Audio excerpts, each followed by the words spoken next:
Good evening, residents of Everett, Washington. I would like to call to order the Everett City Council meeting for March 11th, 2026. For information on council meetings and how to participate, please visit our website at everettwa.gov/citycouncil. Clerk, will you please take the roll? Mayor Franklin. Excused. Councilmember Zarlingo. Here. Councilmember Bourbano. Excused. Councilmember Tui. Here. Councilmember Weir. Here. Councilmember Bader. Here. Vice President Ryan. Here. President Schwab. Here. At this time, I'd like to ask Councilmember Weir to lead us in the Pledge of Allegiance.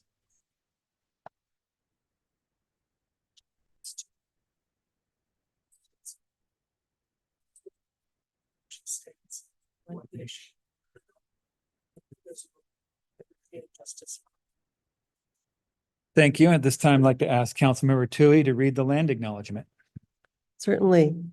The City Council wishes to acknowledge the original inhabitants of this place, the Stohopshee people and their successors, the Tulalip tribes.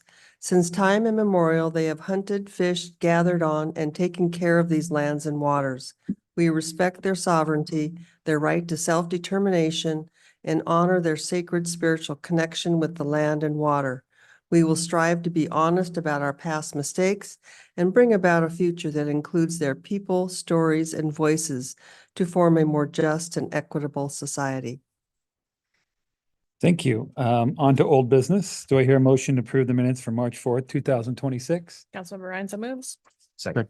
Motion and second's been made. Clerk, please take the roll. Councilmember Zarlingo. Yes. Councilmember Tui. Yes. Councilmember Weir. Yes. Councilmember Bader. Yes. Vice President Ryan. Yes. President Schwab. Yes. Okay, now it's time for public comment, which includes written comment acknowledgement. Under our rules, written comments shall be considered in the same manner as oral comments. The person submitting comments must provide their name and city of residence to be made part of the official council record. Good evening, Angie. Let's start off with written comments. Good evening, President Schwab. We have no written comments. Okay, how about anyone signed up to speak online and here? Not online, but we do here. Okay, So we'll start with Dave. If you could please come to the podium. Dave? Yes. And so, yes, just go to, press the button on the base of the mic. It'll turn green. And then please state your full name, city of residence, and you'll have 3 minutes to speak. Dave Haberl, City of Stanwood. What was else? Oh, okay. Good evening. Well, my name is Dave Haberl. I'm an employee with the City of Everett. I work for the Department of Transportation. I'm a paratransit bus operator. Been with the city for going on 13 years. January of 2025, while at a red controlled intersection in the left turn lane at a red light, I was T-boned in my bus. And I just had surgery about 4 weeks ago on my left shoulder. My injuries were my shoulder, my lower back, and my right hand wrist. Corville, which is the third-party administrator for the city for L&I, they, from the get-go, for whatever reason, I don't know why, said that my right wrist was never stated as an injury. And so they denied my wrist. I've gone through all the forms that we have, which the one I do have, and I have copies up from the state of Washington and from HR, the SF form, the city self-insured form. All the injuries are clearly there. Anyway, I went to occupational medicine, Smoky Point, Everett Clinic, whatever they're called now. I can remember Everett Clinic, but Dr.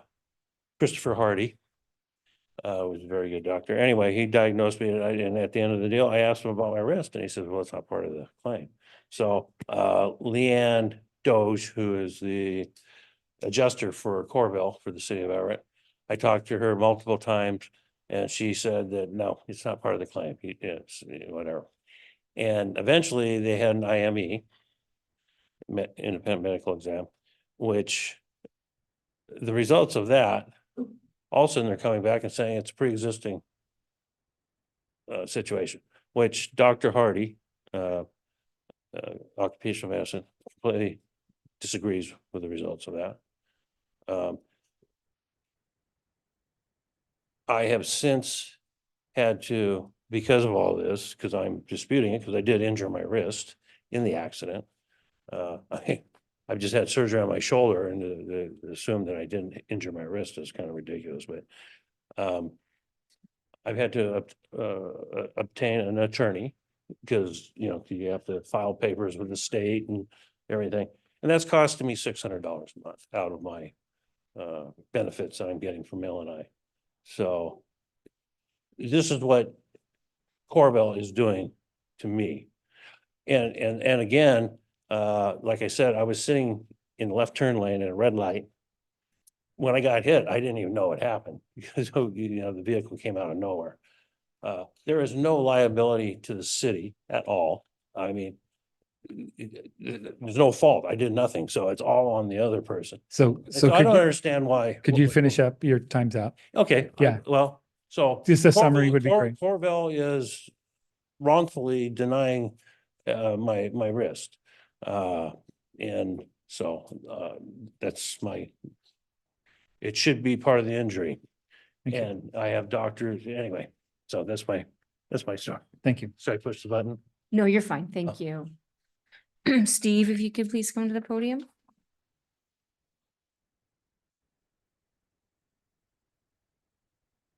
And please state your full name and city of residence. You have 3 minutes to speak.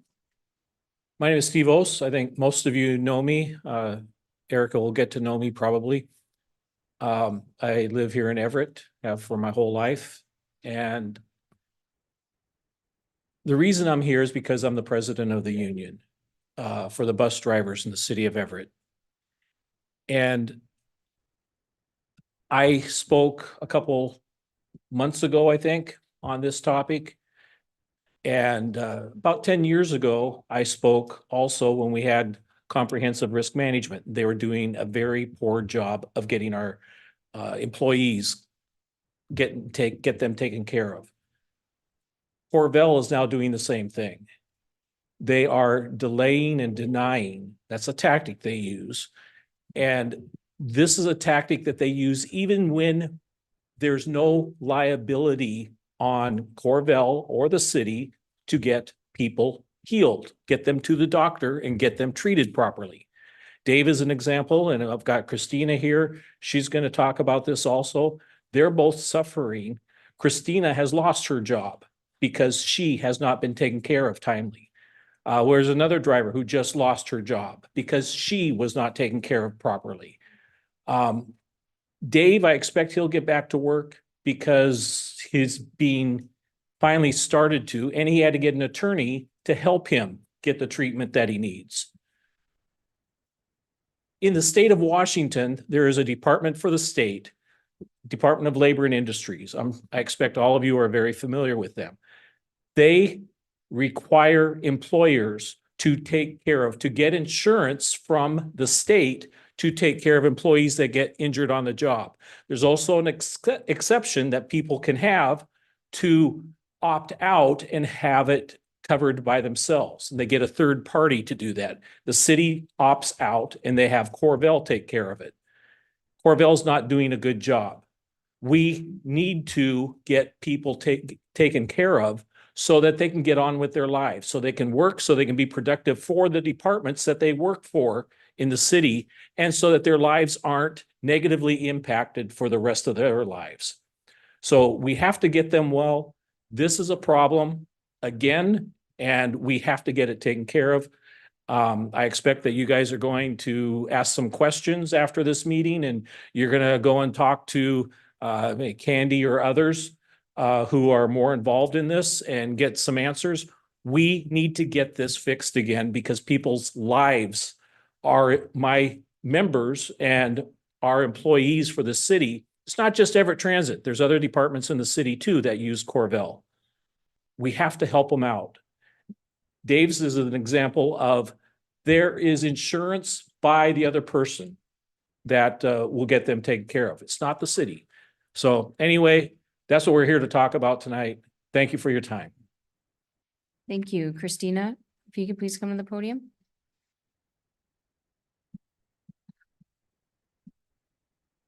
And please state your full name and city of residence. You have 3 minutes. Isabella, Arlington, Washington. Duh. Okay, hi, good evening, council members. My name is Christina. I'm sorry, I'm a little nervous. Until recently, I was a city bus driver. I'm here tonight because about a year and a half ago, I was injured on the job. And what followed has been just as difficult as the injury itself. Driving a bus wasn't something I originally set out to do. I just kind of fell into it. After going through cancer, I wanted to serve and help the community without going back for another degree. I ended up loving the job. I was good at it and I took pride in it. And then I got hurt. And like any employee is supposed to do, before I got hurt, as soon as I noticed equipment failure, I reported it multiple times, over and over for 4 months. I filled out all the paperwork. I talked to management, to inspectors, to trainers, to anybody who was unfortunate enough to cross my path because I was just complaining constantly. I couldn't work this particular piece of equipment. I wound up struggling with it and using my entire body to do things that you're meant to do with one hand. And surprise, surprise, like about 4 months later, felt a big pop and that was it. And so that was July of 2024. And I dealt with the whole Corvell thing as well. It takes forever to get anything done. And so I finally got surgery 2 weeks ago. I've lost my job. I was brought into HR. I was told that this was taking entirely too long. They say a year is okay, but now we're past a year. It was a year and a half. It was 18 months. And they fired me and they told me that they couldn't hold my job because it wasn't fair to my coworkers but for them to hold this job for me while I was recovering from my on-the-job injury. So I was fired. I've lost my security. I've lost my pension. I mean, thank God that I still have medical care. Thank God that I'm in a position that I can take care of myself. I'm married, etc. But I don't know how another person in this situation would deal with this. This has been horrifying, and that's not even covering that for a year and a half, I was in constant pain. I have not been able to do any of the activities with my family for a long time. Can't really take care of myself like I'm supposed to or like I should. I need help with a lot of things. I'm hoping the surgery is going to be excellent. So far, so good. I am in less pain now than I've been in for a year and a half. So it's a good sign. But I just think that I hope no other employee serves the city has to go through this because it is life-changing. What am I to do now? Even if I make a complete recovery, I'm out of a job. I've lost my pension. And they just showed me the door because it was taking too long. But Corvell, the insurance company, makes all the decisions, not us. We don't approve things. We ask for them to approve it. And it takes months for every appointment, for every procedure, for every MRI. It's like, they gotta do it. It's like So a 2 could to you, 3 could months. you finish up your way over? I'm time? done. Okay, no, that's good. I just I'm want to, done. Thank you for listening. Okay. I just really, I don't deserve what happened to me. I deserve better. And so does everybody else who just dedicates themselves to work for the city of Everett. Thank you. thank you. Thank you. Kara? Please state your full name and city of residence, and you have 3 minutes to speak. Our timing was great. Mhm. My name is Kara Wetzelchub. I live in Seattle. I'm a former Everett resident and I work for Snohomish County Office of Public Defense as a contract social worker. I'm here tonight to oppose making exposing a minor to fentanyl a gross misdemeanor. Like many other concerned with this issue, I love children and families. I've been working in substance use disorders for the last 10 years and with pregnant and parenting people who use drugs for the last 6. Like I said, I work for the Snohomish County Office of Public Defense as a Parents Representation Program contract social worker. I also am the co-founder of Harm Reduction Doula Collective, providing pro bono prevention services to pregnant people who are addicted to drugs. I agree that fentanyl is a major issue in our communities. However, I vehemently disagree with the detective framing the solution as a criminal legal one. Punishing parents is not child-centered. It is a knee-jerk reaction that inflicts deep and lifelong trauma on families. The state has not left a glaring hole in addressing the lethality of fentanyl. We have always had civil procedure through DCYF and the family courts to remove children who are at imminent risk of physical harm, and House Bill 6109 expanded the immediacy at which the state has the means to remove due to concerns of parental substance use of high-potency synthetic opioids. I opposed the language in House Bill 6109 last year in the legislative session when they aimed to create language around felony sentencing guidelines for parents who expose minors to fentanyl and other high-potency synthetic opioids. Again, I did this not because I don't care about children. I did this because of the gross unintended consequences that come with these kinds of criminalization measures. I've seen firsthand how parents have avoided contact with mandated reporters through the healthcare system, therapists, their children's schools, all for fear that their children will be taken away and they will be criminalized. This isn't because they don't love their children, it's because they love their children. They want to keep their children. They are very aware that their substance use disorder is impacting their children, but it ends up compounding the problem and creating these barriers to us getting parents better, which is what children actually want. They don't want they don't want their parents to be locked in cages. They don't want to never see their parents again. We already have ways that we are criminalizing parents who do cause harm to their children through unintended exposure to fentanyl that results in bodily injury or death. We are charging these parents with manslaughter. We are charging these parents in some counts with murder. I have seen the detective that pushed this legislation forward in court on my cases. We are charging parents with felony neglect of a minor. They have the means. What this bill aims to do is create a catch-all piece of legislation that will bring parents not only into the family court system, but it will bring them into the criminal legal system. What he did not say is that in Washington state, you have 12 months from the point at which a child is removed to terminate that parent's parental rights. He also mentioned that 365 days is the maximum sentence for a gross misdemeanor charge, leaving parents effectively unable to fight for their children to come home. In the civil courts and the family court structure, from the day that child is removed, sometimes even before, I'm able to come in and work with parents. I'm able to get them to treatment. I'm able to order services. I'm able to work with DCYF to help these children recover and bring their parents home, bring them back together. If we have parents in jail, children won't see their parents. We're leaving them with lifelong trauma. We are not preventing children from being exposed to fentanyl. Finish up, that'd be great. Yeah, I'm wrapping up. I'm Okay. sorry.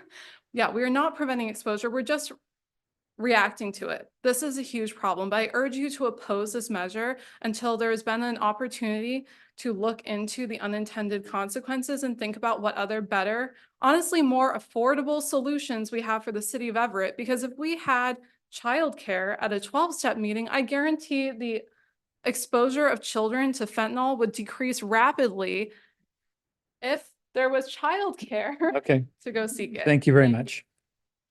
That concludes our public comments. Okay, thank you very much. All right, so we'll move on to council comments. We'll begin with Councilmember Zarlingo. I have no comments to report tonight. Councilmember Tui. Yeah, I just want to thank our commenters this evening. I see most of them have left. If maybe at some point we could get a staff update on Carvel and any issues that we should be aware of might be So helpful. we can work with HR to get an Yeah. update for you. That'd be great. Thank you. Thank you, Councilmember Weir.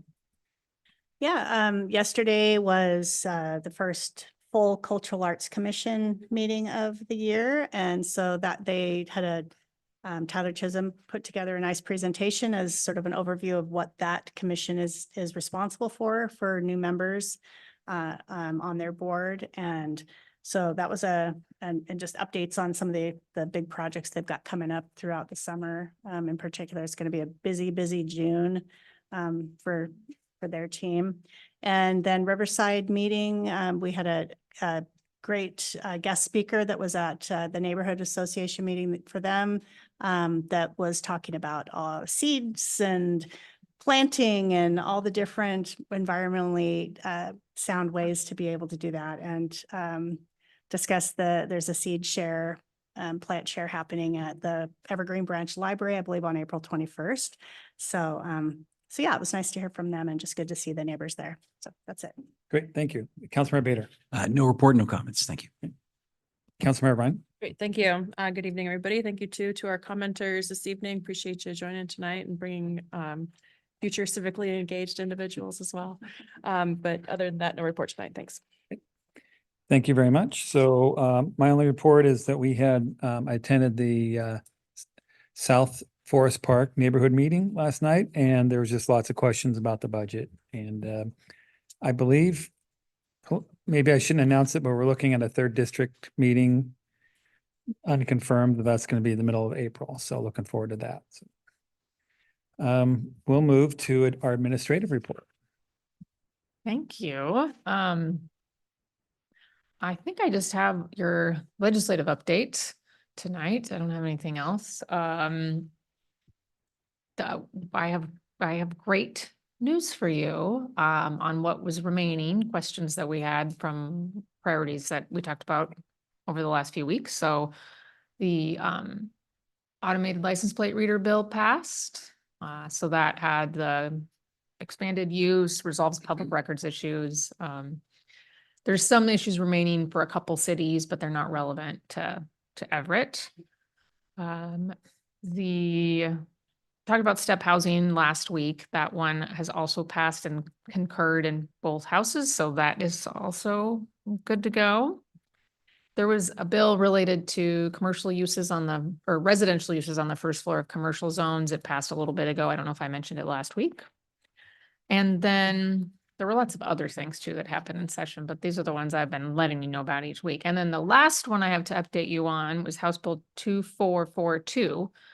That was a kind of broad municipal and so county and city revenue authority and tools and clarifications that the municipal fire authority language was amended to be part of that later in session. And it has all of the language in 2442 that we had wanted the start of session related to the Everett and other cities' ability to form your own municipal fire authority.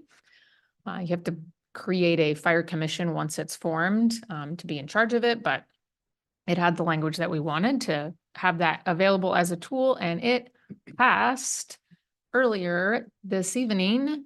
So now it just has to be signed into law by the governor, which is a big success. I'm very excited about it. So that tool will be available to you as you look at ways to provide funding for the provision of fire service in the future. So yay, that's all. Councilmember Bader. Thanks, Council President. Thanks, Jennifer, for that update. In regards to the camera, license plate reader camera, did we get gross misdemeanors in there? Yes. So all gross misdemeanors are valid uses of the automated license plate reader cameras. Gotcha. And if I'm understanding right about the step housing one, that was one where we wanted to be able to require a plan, or we wanted like a flexibility for the city to use the tools that we've used in the past for providers of those types of housing. But Everett also had an interest in seeing other cities kind of do the same, whether they use that model or not, but just be more permissive of those types of housing to provide more permanent supportive housing and more shelter throughout the state and certainly throughout the region. So that one passed with the plan with the not like exactly the way we do it today, but in a way that we were supportive of. So okay. Thank you. Councilmember Ryan. Thank you. Thanks, Jennifer. For the millionaires tax that had the marathon hearing. I know, 24 hours. Yeah, I think for a future budget update, I know there's going to be some adjustments to what types of items are eligible for sales tax, and that could potentially impact our sales tax revenues in the future, but I think not until 2029, if I remember that correctly. I think most of the implementation of that is not until, that's what I remember too, 2029. There are expected reductions in categories that where the city collects sales tax today. So a potential reduction in sales tax for the city. There was language that was like a additional revenue to cities, although it was a flat amount that wasn't indexed in any way. There's kind of originally framed as funding for public defense, indigent defense. But I don't know exactly where it landed at the very end. So, but others and I will work on a kind of summary of that. and Yeah, I was see thinking if we maybe have for our like April budget That committee sounds- meeting, we can get an overview from Mike Bailey about Mhm. what things might be impacted or just budget considerations down the pike that we should keep on a back burner. I had one more question about Flock. So with the bill passing at the state, what does that mean for the status of our city's Flock cameras? We, and we stuff? plan to ask the court to vacate that judgment that went against us a couple weeks ago, which you were emailed about. Further answer awaits the mayor. I haven't had a chance to talk with her about it. So Thank you. Councilmember Zerlingo. Well, I know with respect to the automated license plate reader cameras, that a lot of the concerns had been access to that data, unintended access or undesirable access. And I know from the beginning, this city had been very thorough, very careful about protecting that kind of access and avoiding the kinds of problems that a lot of communities had with those cameras. Is there anything in the legislation that regularizes or makes a little more universal the kinds of protections that we've instituted, or is the law that passed mostly having to do with public records and the use of that data? Well, so the law that passed that needs to be signed exempts the license plate data from the Public Records Act. So when we lost our lawsuit, the legitimate concern was that an outside agency, even one that we had outlined based on the Keep Washington Working Act, we didn't want this data to be accessed for those purposes. They could just do a records request and access all of it. Plus, it is a lot of data and is sort of an impossible task to handle the processing of that. And then the other public safety issues, stalking victims, DV victims, things like that could be at risk if that data was available through a public records request. So based on the law there, it's exempt from that. So we wouldn't release it to outside agencies, and neither would any other under the Public Records Act, neither would any other user of the cameras. I guess I'm not just asking about the Public Records Act. I'm just saying because of even before considerations about the Public Records Act, because I think our position was and would be on appeal that it didn't really apply because that was data internal to the system. It wasn't data that became city data until we were requiring it, but that we had a lot of protections for access to that, but that a lot of other cities didn't really look ahead the way we did that way. And what I'm wondering about is, does anything in that law does it compel or encourage any sort of the kinds of limits and restrictions we had, or does it not deal with that, mostly just dealing with the public records aspect? It doesn't deal with that. Although the Keep Washington Working Act that applies to law enforcement and immigration enforcement and how those like don't work together, I guess, Okay. is still. Yeah, there were other things I know that, with respect to Everett, there needs to be a specific reason for inquiries into the system's data. There needs to be an identification of who's inquiring, again, and what the purpose is, and things like reports that report on how it's used to make sure that the kinds of things that people have been afraid of aren't happening here. So it sounds to me like that's kind of outside, those levels of things are outside the scope of most of this law, at least as it is now. Okay. Yes, like those are procedural things that aren't in the law. David has something to add. Oh.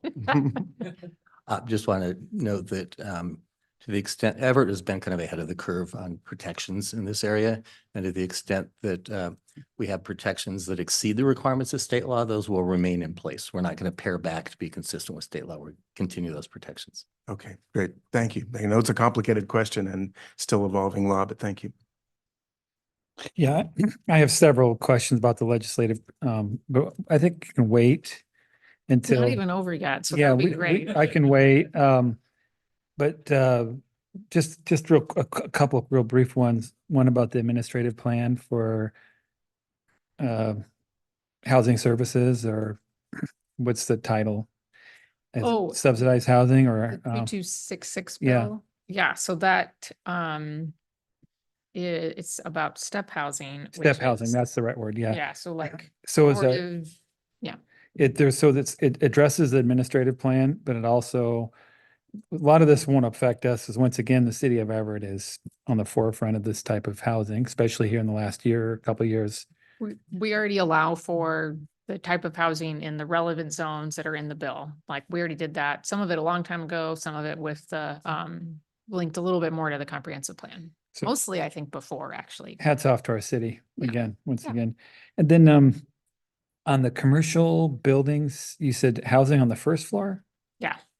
Okay, Yeah, I'll- it's increasing residential in commercial zones. but on so the there first are- floor too? On the first floor too, which Okay. we already did as well. Okay, that's what I thought. Yeah. All right, thank you. I'll have plenty of questions later, so thank you. Anything else? No. All right, how about our city attorney? No executive session and no report. Okay, thank you very much. Okay, we'll move to our consent items. We have 7. Do I have a motion in a second? Councilor Ryan moves approval of the 7 consent agenda items. Councilmember Bader, seconds. Okay, we have a motion in a second. Clerk, please take the roll. Councilmember Zarlingo. Yes. Councilmember Tui, Yes. Councilmember Weir, Yes. Councilmember Bader, Yes. Vice President Ryan. Yes. President Schwab. Yes, okay, we'll have item number 8 before us, Council Bill 2602-10. First reading, adopt the ordinance to amend and close a special improvement project entitled Kiwanis Park renovations. Third and final reading will be March 25th, 2026. Are there any questions or comments from council? Okay, seeing none, we'll go to item number 9. Council Bill 2602-11. First reading, adopt the ordinance amending ordinance number 4023-24, Main Library High Vac Replacement Project. Third and final reading, March 25th, 2026. Are there any questions or comments from council? Okay, seeing none, we'll go to item number 10, Council Bill 2602-12. First reading, adopt the ordinance creating a special construction project entitled Police Property Room Facility Tenant Improvement. Third and final reading, March 25th, 2026. Are there any questions or comments from council? Okay, seeing none, we'll move to item number 11, proposed action item, and I believe we may have a briefing. Council Bill 2603-13. First reading, adopt the ordinance amending portions of Title 14 of the EMC, improving administration of late utility payments. Third and final reading, March 25th, 2026. Well, good evening. Good evening, council members. Ryan Sass with Public Works. In December, City Council passed ordinance 4152-25, making changes to the Everett Municipal Code regarding utility billing. The ordinance included a provision to delay implementation for 90 days to allow staff time to review and propose improvements to the ordinance. Utility billing and finance staff have made good use of that time and have thoughtfully analyzed the code and are proposing some modest revisions to meet the intent of the ordinance and allowing for more time and flexibility for customers to keep accounts current. Tonight, we have Public Works Finance Superintendent Sean Bridge and our Support Services Manager Lindsay Moo to provide a brief presentation. Good evening, President Schwab, members of the council, and a special welcome to our new council member, Sean Bridge, Public Works. As Ryan mentioned, we were here in December, and legislative action at that time was ordinance 4152-25. And there's really 3 items that that ordinance accomplished. It aligned our water and sewer dates, and it added more time before an account slipped into delinquency, and then added more time after that account became delinquent before that account was eligible for shut-off. And so really from a high level perspective, it fixed a discrepancy and it added time, which we support with a few revisions. But ultimately we were asked to come back with further recommendations within 90 days. So after some consultation with our utility billing staff and management, working with some of our frontline staff, our utility billing supervisor. Here are the improvements that we're proposing. We're proposing that the delinquency date of those accounts that go 6 days past due instead of 10 days past due. And this is a necessary change to avoid some hardships that result from what we term overlapping bill periods. And we also proposing to adjust the time that account remains delinquent before the earliest possible shut-off time. Doing so kind of lowers the barrier to restore that service after account is shut off. And then the last change, and I think this is key, under EMC 14.16.270, when an account becomes a service interruption period, that account currently, and this is a change we'd like to propose, to restore service, we have to collect the past due amounts, and those are the accounts, the prior bill, but we also have to require at that time outstanding amounts. And by outstanding amounts, what we mean is amounts that are billed, but they're not yet due. And we feel that creates a hardship on customers who are looking to restore their service. And so that's kind of the key change we're recommending in this proposal. And then in addition to, evaluating what we would, prefer to change with the existing ordinance, we're also meeting with staff and looking at what can we do administratively at, a policy and a procedure level to ensure that for those customers that reach out, we're able to provide a high level of customer service. And really that comes down to empowering our utility billing staff. We have a fee removal policy, and we're looking at revising that and expanding that to utility bill employees to allow them, for those customers who reach out, to remove some of those fees that they incur. And then on the notice of disconnect, and that's the dreaded door hanger that customers get, we're looking at extending the time between the initial notice period and when they get to actual shut off.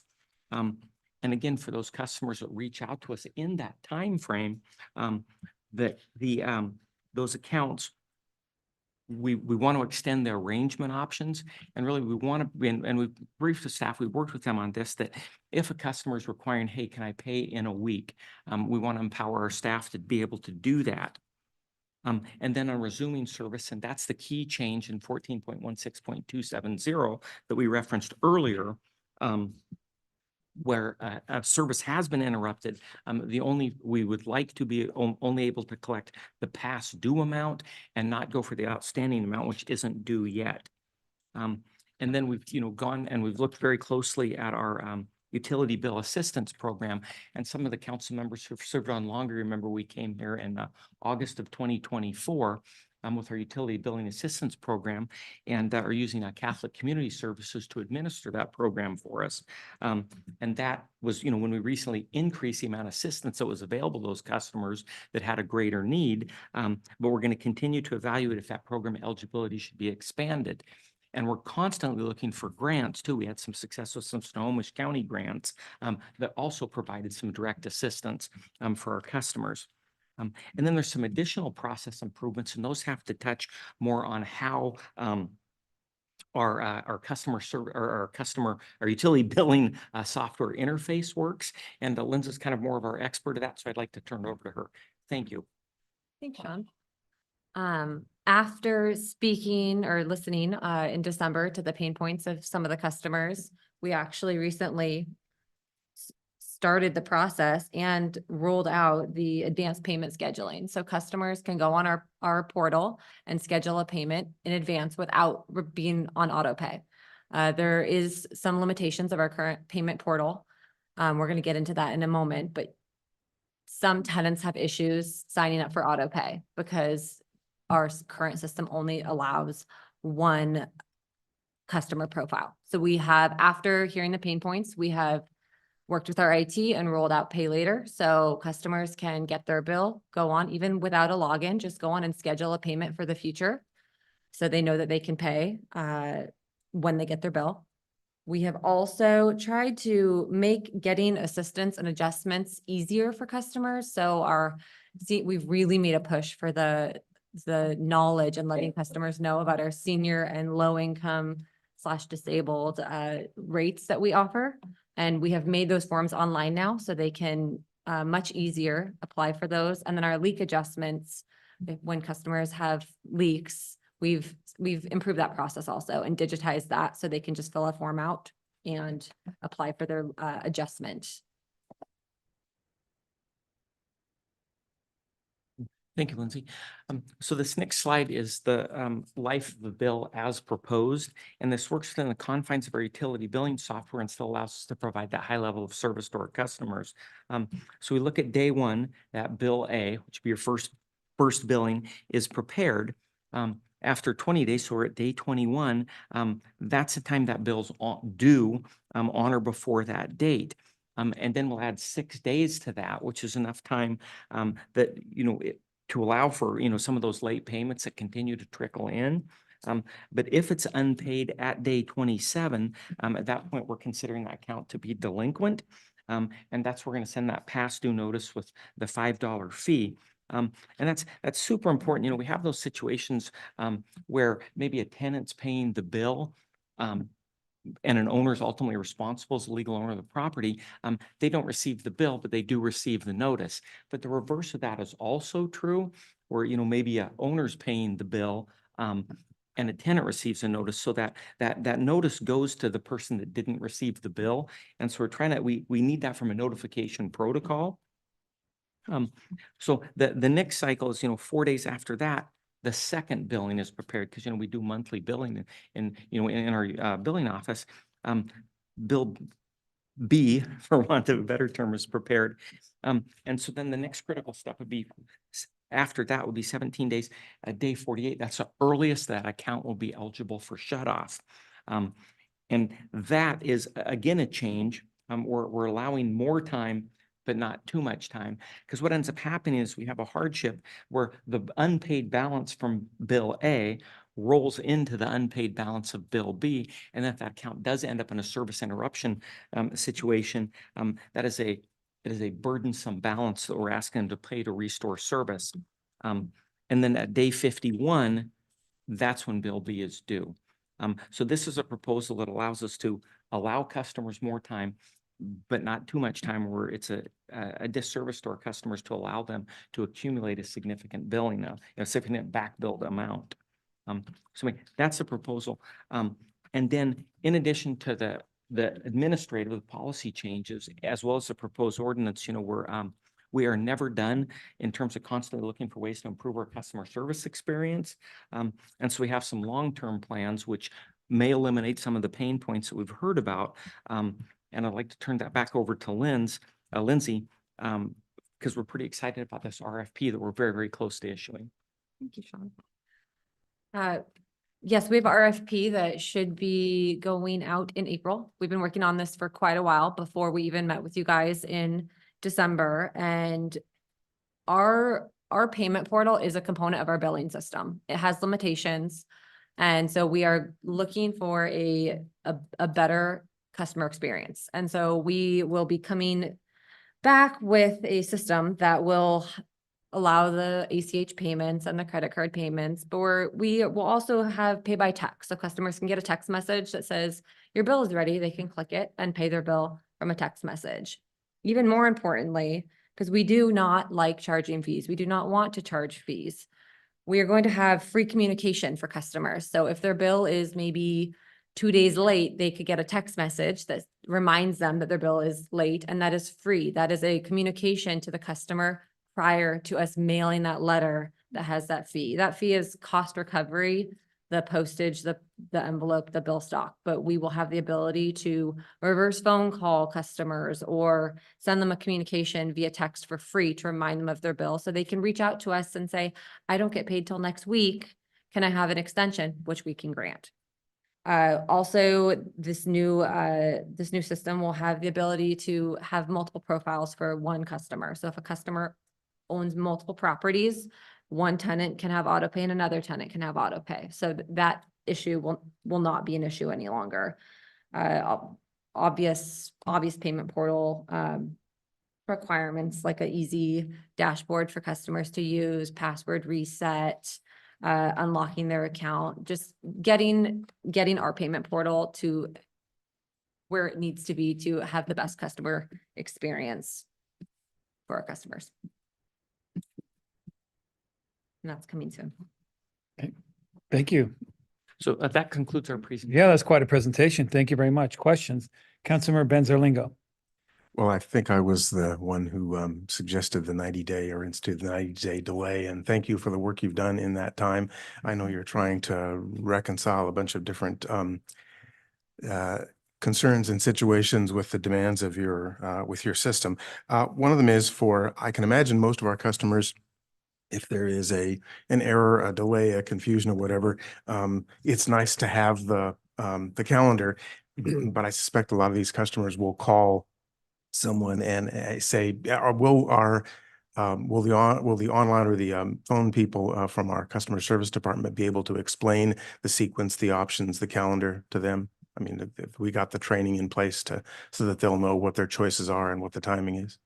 Yeah, I believe so. Our utility billing supervisor, Sharon Bishop, is really doing a great job, managing the group, providing education and training, regular staff meetings. So I don't see an issue with the staff being able, to provide that education, that like we're providing here. Okay. And I know we're switching to monthly reading, and there will be a period of some longer bill intervals. Are we in a clumsy period, or is this the kind of thing that'll work out with this interim period of some longer billing? Kick that one to Lance. I don't know if I understand the question. Well, what I'm saying is we're going through a period now where we're transitioning to monthly reading, and then we're going to have some longer bill intervals for a short time as we do that transition. Do these changes interact with that interim period we're in of the longer billing? Yes, what we'd like to do is give customers time arrangements if they need, and if we don't want to shut customers off. So if customers are getting those larger bills that are less manageable because they have 10 more days, we want to be able to give them that extra time and give them extra time before possible disconnect, and give them not require them to pay something that is not even due yet to turn them on, which our current code does. Okay, got it. I think, yep, that was it. Thank you. Councilmember Ryan. Thanks. To add on to that, I'm to make sure I'm clear on this too. I think that Councilmember Zarlingo brought up a good point. Would it be helpful to have a delayed implementation date for this ordinance so that it does align with the monthly readings? So then we do avoid a clumsy period where timelines aren't matching up as well as they probably want to be. I would say not, in that I don't think the implementation of the proposals tonight will have any effect really one way or the other on the move to monthly reads. Great, thank you. And then I had a question, appreciate the timeline. I think it might be helpful, at least for me, for like a, what had been the previous timeline, what our ordinance that we did pass in December, what that timeline looked like, and then what this one is, just so I can get like a better scope of like historical, current from the December ordinance and and then this proposed. one. So then I think that'll help me just to get a better visualization and understanding of what happens when. I was curious though on like day 1 and then 31, it mentioned that the bill is prepared. Is that the same day that it's sent, like mailed off or put in the mail? Yes, in Okay. theory, back when we're here at the Everett Municipal Building now, when we were at Cedar Street, sometimes the mailman wouldn't come till the next day. Sure. But yes, we do print our bills in-house and mail them same day. Okay. So in theory, the customer would be receiving it like probably the 4th or 5th mail day of the month. Okay, great. That's helpful. All right, thank you. Okay, I had a couple questions. One was, with the new system, will electronic payments be able to be made direct deposit from accounts? Because currently, like if someone's at a bank and they do they actually send electronic check, right? You get a paper. Sometimes, yes. So we do get a lot of electronic payments from people that use bill pay. Okay. We have a lot of payments we receive by paper check that customers don't realize are paper check. Right. So that is in the RFP to also have show up in bank bill pay. So if they log into their financial institution, we want City of Everett to show up there so they can pay that way as well with an ACH transfer, not a paper check. That should save some sort of handling, I bet. So, And it posts payments to the accounts Sooner. much quicker. yeah, thank you. And then I had a question for our city attorney. How would this change here? Are we looking at amending an ordinance or coming up with a more ordinance that would supersede our last one that we passed? Well, I think the last one you passed allowed this 90 days to allow for these kind of nuanced improvements in the system. I don't know, I've not compared these improvements to the ordinance requirements. Ryan, do you have a view Yeah. on that? The ordinance that we're bringing forward tonight would replace and it modifies what was passed in December. Okay, that's what I thought. Thank you. Good question. Yeah, Councilmember Bader. Yeah, thanks. I apologize if I missed it on the slide 5. When does a door hanger happen on that timeline?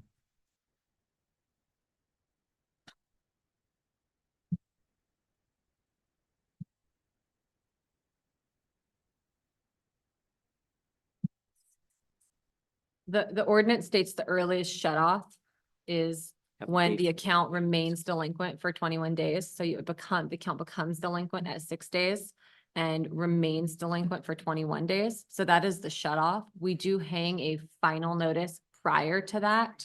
And we would like to give more time. I think that was the slide before. I can probably pull it up again. We want to provide more time from when that notice, that final notice is hung, but that is not part of the ordinance. That is a courtesy. That's policy and practice, yeah. And so the intent is to provide a longer time from the door hanger to when they have to pay to avoid being shut off. When does a door hanger happen now? And there won't be any change to that date? Is that correct? We're going to extend it. Currently, it's 2 days. So currently, if you get a door hanger, you have 2 business days. Right. And then you would be shut off on the 3rd day. So if you got a door hanger on a Monday, the earliest you'd be shut off would be Thursday, I believe. Yeah, get you. But when on this timeline do I get the door hanger? When does that show up?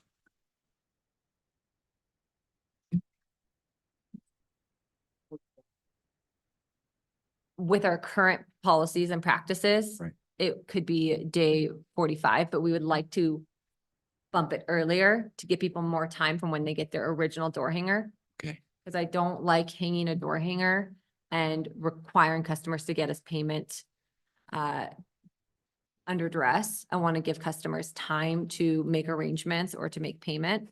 Okay.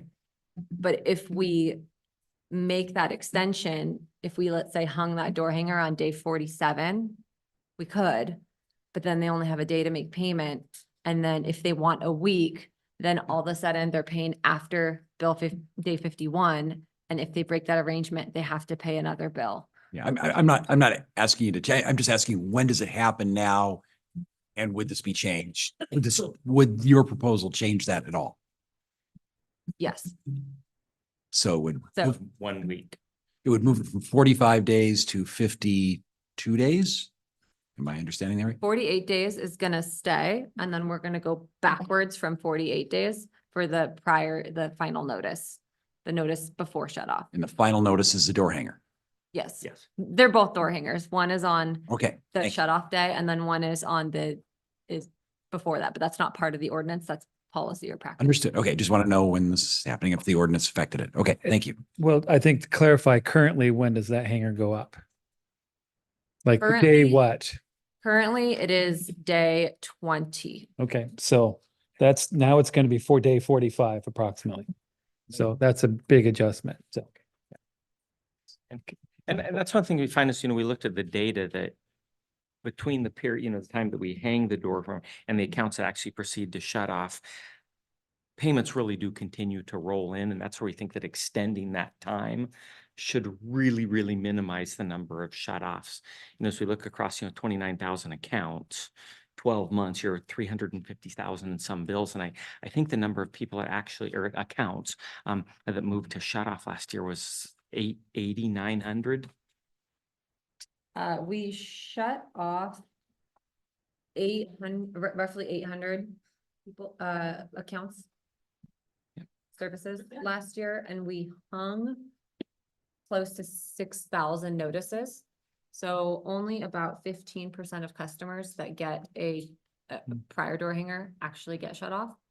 And our hope is by extending that window that we're able to capture those appointments, and avoid those shut-offs.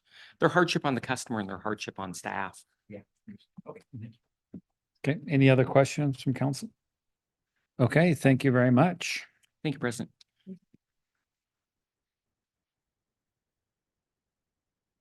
Okay, I read item 11 into the record, and then we had our briefing, so we'll move on to our action item, item number 2. Council President, before you jump Yeah. into that, could I ask if there's any chance we could swap item 15 and 16? Because I think at least one or two of us might have to recuse ourselves, and it'd be perhaps nicer if those of us have to recuse ourselves could do that at the very end, since there's no executive session. The LTAC issue one has, definitely for me, has one where I'll have to Okay, recuse so myself and leave the what are you chamber. requesting? Could we move item 15 to become the last item? Move item 15 to the end. Okay, great. Thanks. Thank you. All right, sure. So we'll, okay, so at this point, we'll move to action item number 12.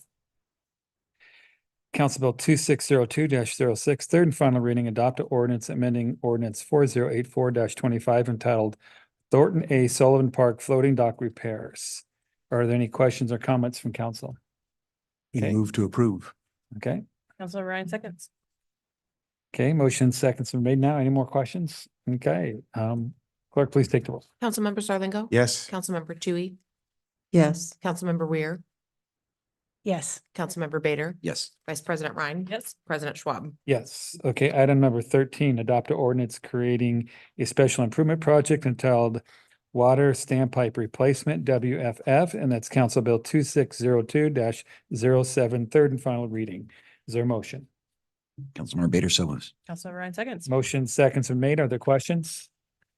Okay, clerk, please take the roll. Councilmember Zarlingo. Yes. Councilmember Tui, Yes. Councilmember Weir, Yes. Councilmember Bader. Yes. Vice President Ryan. Yes. President Schwab. Yes, item number 14, Council Bill 2602-08, third and final reading. Adopt an ordinance creating a new chapter of the Everett Municipal Code relating to endangerment with a controlled substances. Councilmember Bader, so moves. Seconded. Motion and seconds been made. Any questions or comments from Councilmember Bader? I do, since we had our speaker earlier, I think Lacey, you probably have a couple of questions.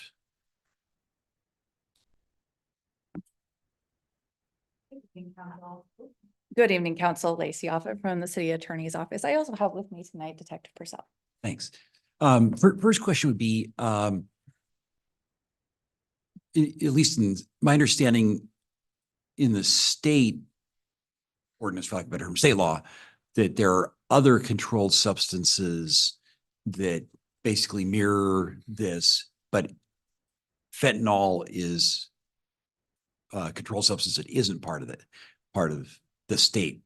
That's law. correct. This is a Class B felony to expose a minor to methamphetamine and then substances associated with the use of methamphetamine that are used to both make methamphetamine and I think derivative products of methamphetamine. Could be wrong on that last point. Okay. I apologize for putting you on the spot here on this one, but any idea what the other controlled substances are that are in the state law? They're only related to methamphetamine. That's like, yeah, okay, sorry. Okay. And then maybe more, I'm not sure for you or Dave, but in terms of the prosecution of this, I assume our prosecutors have discretion to ask for lower sentences, ask for treatment, et cetera. Yes. Our prosecutors, that's one of the beauties of municipal prosecution is that prosecutors retain a tremendous amount of discretion and have in a lot of ways tools that aren't available at the felony level because of the sentencing guidelines that they're constrained by at the felony level.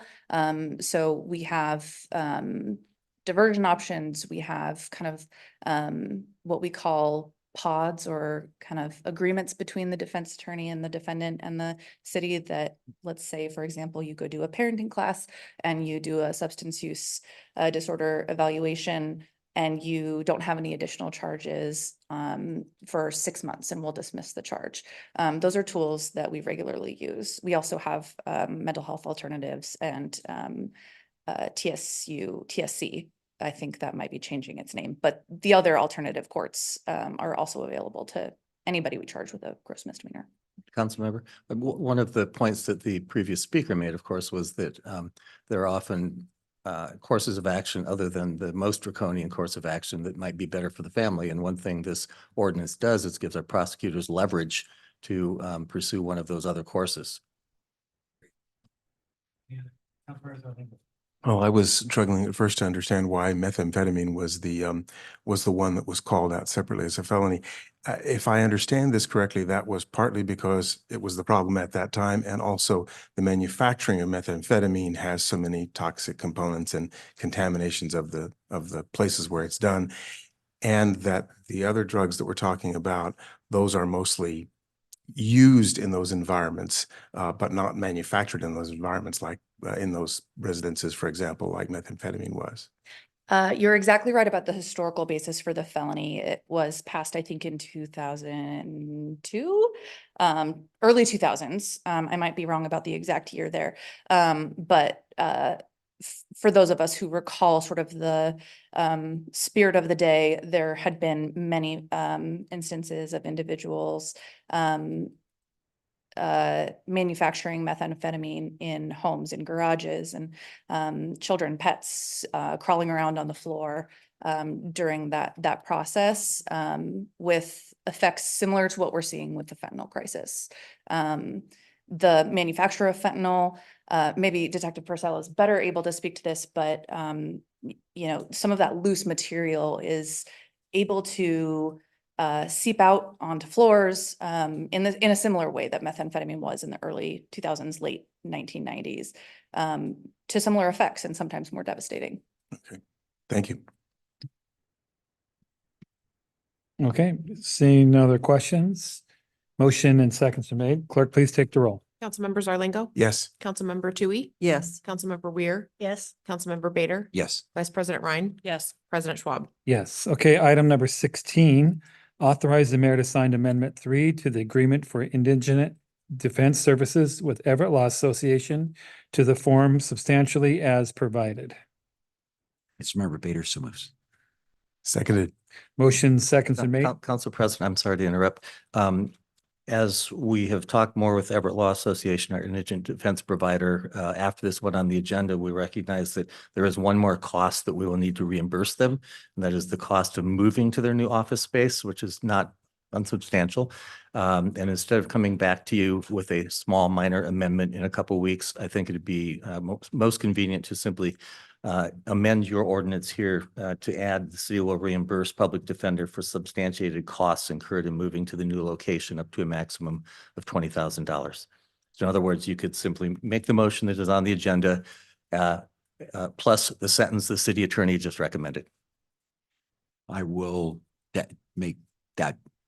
I will amend my, make my motion, the motion that the city attorney read with that additional language. Thank you. I will amend my second. Okay, so all right, so it's amended. So we'll vote on as amended. Are there any more okay, Councilmember Ryan. Why are we reimbursing for their moving costs?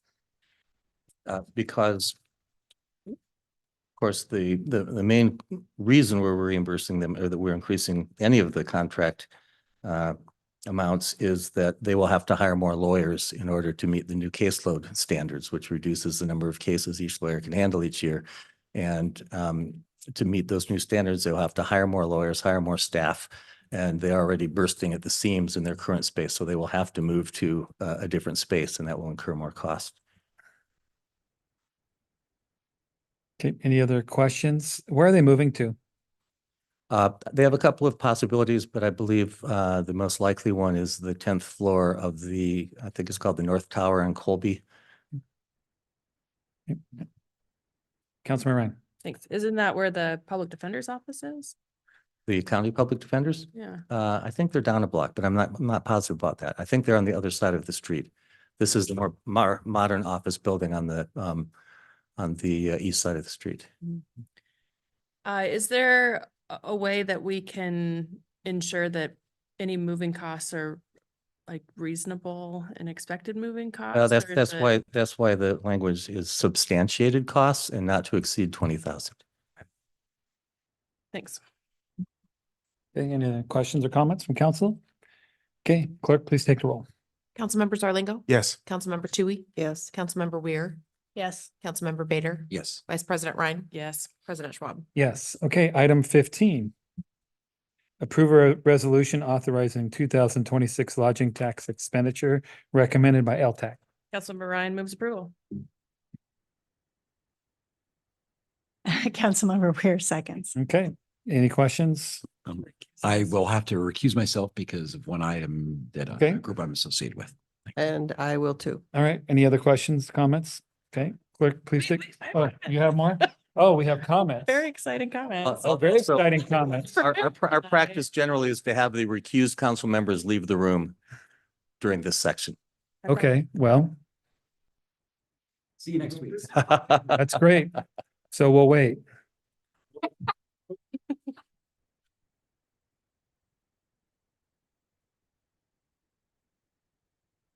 You know, they can just watch the tape. Okay, Councilmember Ryan. Thank you. As Chair of the Lodging Tax Advisory, I wanted to start by thanking the committee members for their time and the care that they put into reviewing this year's applications and the very thoughtful discussions that we had with a lot of competing priorities. I also really want to thank Tyler and Kathy, our staff members, for their amazing work behind the scenes to collect applications and make the magic happen. This year was challenging again because of the amount of funding available is less than we've had for past cycles, and also significantly less than the total number of requests that we received. As council knows, the city's facing a structural budget deficit, and some of our lodging tax revenues have been reassigned to cover core staff services and events that support our tourism and visitor economy. And in addition, another portion of our LTAC funding this year that previously had supported marketing activities for the city, it was eliminated to make sure that we had enough money available in our LTAC pot to support events. So even with these adjustments, the committee still had far more requests than available funding, which meant difficult decisions, especially with such an amazing pool of applications to choose from. Looking ahead to this summer, the committee also considered the regional impact of the World Cup events in the region, especially in light of Everett being a designated fan zone, which means that our hotels will already always be full anyways for this event. And because of that, the committee prioritized events that help fill hotel rooms during the shoulder season when occupancy is typically lower. Our hotelier representatives on the committee were also especially strong advocates for prioritizing events if they have a proven track record of generating overnight stays, which helps keep the lodging tax fund sustainable over time. So with these priorities and considerations in mind, I also wanted to mention that not all projects that applied were funded. And of the projects that did receive funding, no project received full funding, and most received well less than half of what they had requested because of the limited funds that we have.